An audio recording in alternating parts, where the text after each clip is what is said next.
문재인 대통령이 한미 교류를 위한 비영리단체 코리아 소사이어티 연례만찬의 화상연설을 통해서 종전선언을 다시 제안했습니다.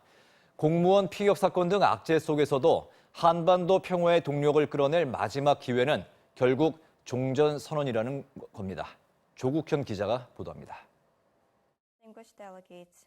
지난달 유엔 총회 기조연설에서 국제사회에 한반도 종전선언을 제안했던 문재인 대통령.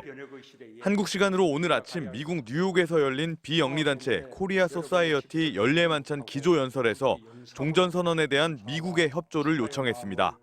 유엔 기조연설 보름 만입니다.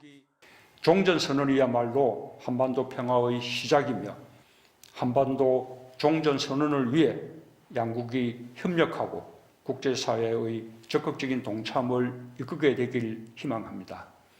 현재 한반도 정세에 대해 문 대통령은 남북, 북미 정상회담으로 한반도 평화 프로세스의 실질적 진전이 있었지만 지금은 대화를 멈춘 채 호흡을 가다듬고 있다고 평가했습니다. 그러면서도 어렵게 이룬 진전과 성과를 되돌릴 수 없고 목적지를 바꿀 수도 없다고 강조했습니다. 문 대통령은 굳건한 동맹인 미국과의 긴밀한 소통을 전제로 북한과도 신뢰 구축 노력을 해나가겠다는 의지를 분명히 했습니다. 북한과도 마음을 열고 소통하고 이해하며 신뢰 구축을 위한 노력을 지속해 갈 것입니다. 최근 서해 공무원 피격 사건 등 악재에도 문 대통령이 종전선언을 연이어 꺼내든 건 사실상 마지막 대북 제안이 될 수 있다는 절박함이 반영됐기 때문이라는 분석입니다. 당장 다음 달 미국 대선, 후반부로 접어드는 자신의 임기 등을 고려하면 문 대통령 운신의 폭은 현실적으로 좁아질 수밖에 없습니다.